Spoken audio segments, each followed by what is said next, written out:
We did a poll recently on the channel asking what people most wanted to hear about. What were people, what solutions did we want to work towards as a group? The winner handily was getting big money out of politics. I think that's probably a good choice, frankly. And fortunately, a lot of America already agrees with us. What America does not know as well is what to do about it. There is a plan. It's going to involve a knockout, and to get to that knockout, we got to jab. I'm going to show you how to jab. This is from Citizens Take Action. It's a group which exists entirely to push things like this, and specifically the Restore Our Democracy Amendment. Let's have a look. First of all, why are we here? How come there is such a thing as big money in politics, super PACs, and all that?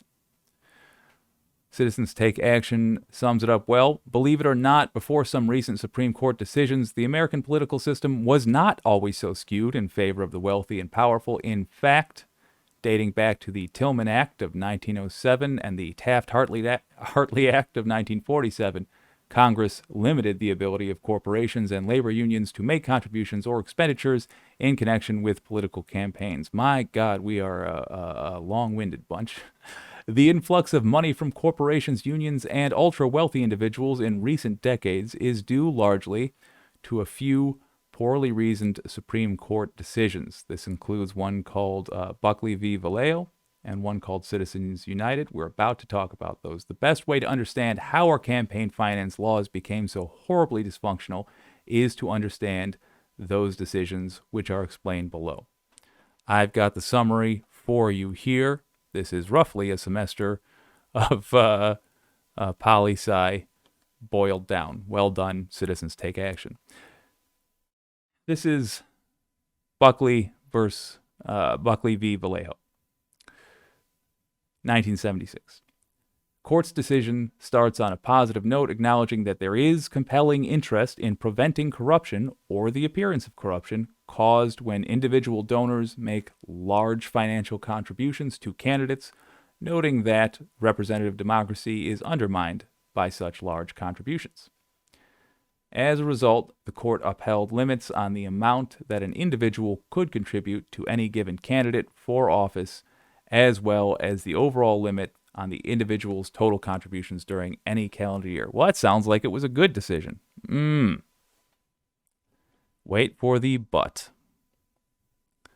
However, the court subsequently concluded that while limits on the amount of an individual can contribute to a candidate are permissible, limits on the amount an individual or group can spend relatively to a clearly identified candidate are not. In other words, John Q. Billionaire Trump cannot give $500,000 to a presidential candidate, but he can place $500,000 worth of ads telling you to vote for the very same candidate. In addition, the court struck down limits on the amount a candidate could spend from their own personal funds and overall limits on the amount a candidate could spend during the course of the campaign. The court reached its bizarre conclusion by claiming that the independent expenditures do not pose a significant risk of real or apparent corruption the same way that direct contributions do. But of course they do. Think about, you have two donors, one that gives you $15 and one that places $15,000 worth of campaign ads for you. Which one do you think is more important? Also, a rich person has an easier time participating in politics than a poor person. Poor person has to dance for their money. A rich person can just say, I already made my employees earn all of this, so I'm just going to spend it on me to get more power to bend the laws to fit me. That was Buckley v. Vallejo. It was 1976, though, and it got a lot worse in 2010. The Bipartisan Campaign Reform Act of 2002 prohibited corporations and labor unions from using their general treasury funds to make independent expenditures expressly advocating for the election or defeat of a candidate. It also prohibited electioneering communications, which were essentially broadcast cable or satellite communications that referred to a candidate for federal office and were made within 30 days, corporations or unions could set up separate segregated funds, such as a political action committee, a PAC, to fund such communications. Citizens United was a nonprofit corporation that challenged the law. So, first of all, bit of a joke to call it Citizens United. Second of all, this is why we are in the environment we're in. This is why the industry of election campaigning is growing and takes up a larger percentage of your time.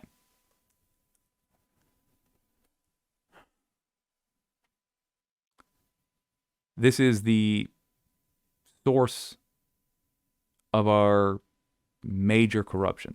This is how we have the unwanted fourth branch of our government, corporations. Got one more thing on background here.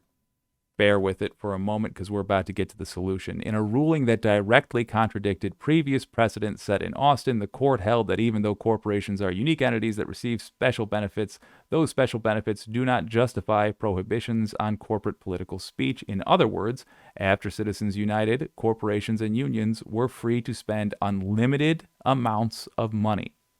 Corporations and unions were free to spend unlimited amounts of money to influence elections. The court also went so far as to claim that censoring corporations has muffled the voice that best represents the most significant segments of the economy, and that by limiting corporate political speech, the electorate has been deprived of information, knowledge, and opinion vital to its function. No, it has not. If you work for a corporation, you are dependent upon them for your paycheck. They have undue sway over you. They don't represent your interests. They represent their own interests, and you represent their interests, but they don't represent your interests. And to give them unlimited influence in our elections is a travesty, but there is a solution, and we're sticking with Citizens Take Action because they have a solution which addresses everything we just talked about. There were other decisions which wore down, Supreme Court decisions, which wore down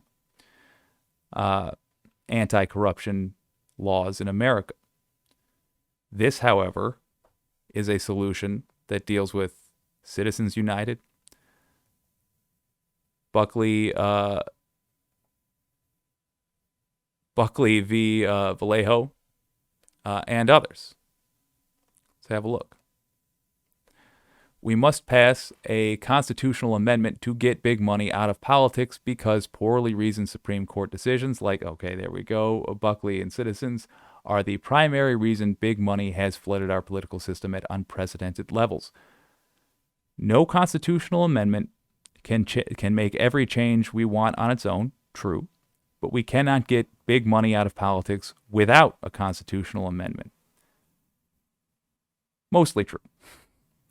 An amendment has become necessary because the Supreme Court is the final arbiter of our campaign finance laws.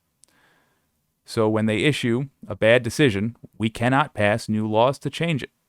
That doesn't leave us with many options, but we cannot just sit idly by and wait for the Supreme Court to change its mind, because that may take many years, even decades, and even if the Supreme Court issues good campaign finance decisions, there is no assurance that the court won't change its mind again later. Also true. So what do we do?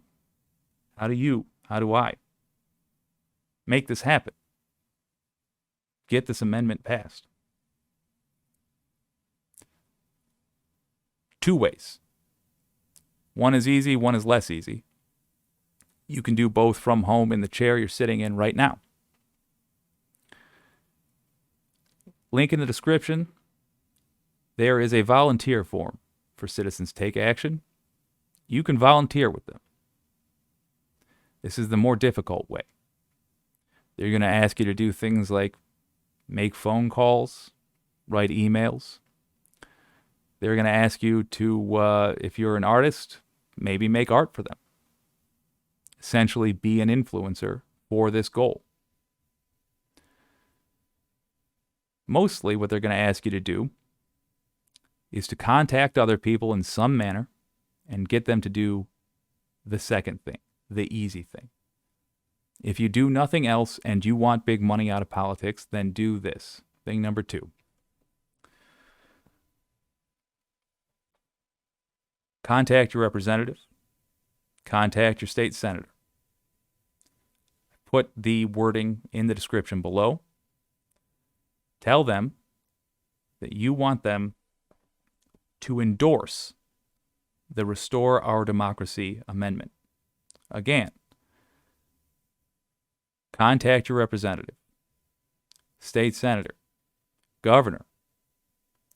Tell them that you want them to endorse the Restore Our Democracy Amendment. It's as simple as that.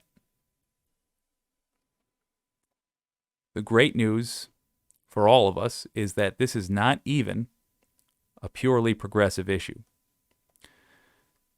In fact, every block of voters in the United States counts this among their top issues. It will be easy to get people to do this. Just make it easy for them if you're a volunteer. Give them the link. But above all, harass your representative. Harass anyone who counts you among their constituents and tell them, be one of the many voices that they will hopefully hear, that you want them to do a public endorsement of the Restore Our Democracy Amendment. Look at this here. This was a 2019 Ipsos poll. So this was people that were just hopping to vote for Trump, as well as people that were begrudgingly voting for Biden. What are the top factors that influence your vote this November? Money in politics.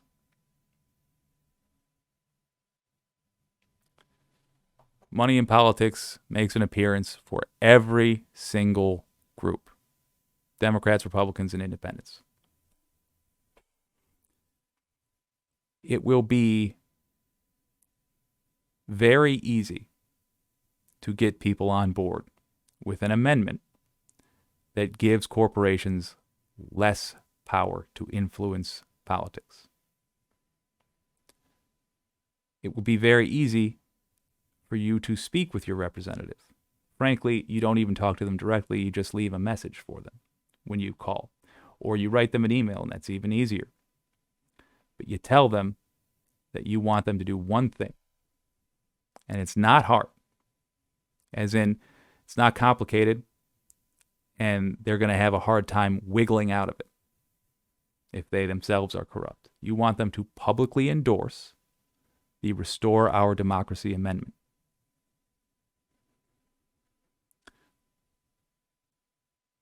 What we actually need is 34 states.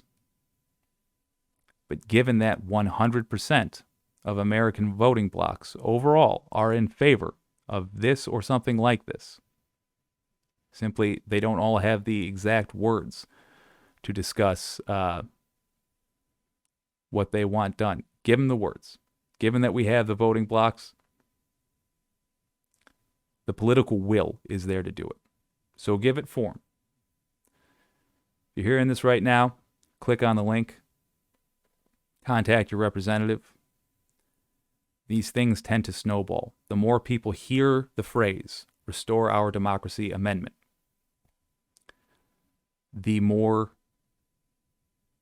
effective it will be, the more politicians will pick it up on their own. We talked about Maxwell Frost earlier in the show. Guys like that are going to jump on it with both feet. You'll get some support from places you will be surprised by. Matt Gaetz, for example, is in favor of getting big money out of politics. That's maybe his the only redeeming fact about him as a human being. You will have the support.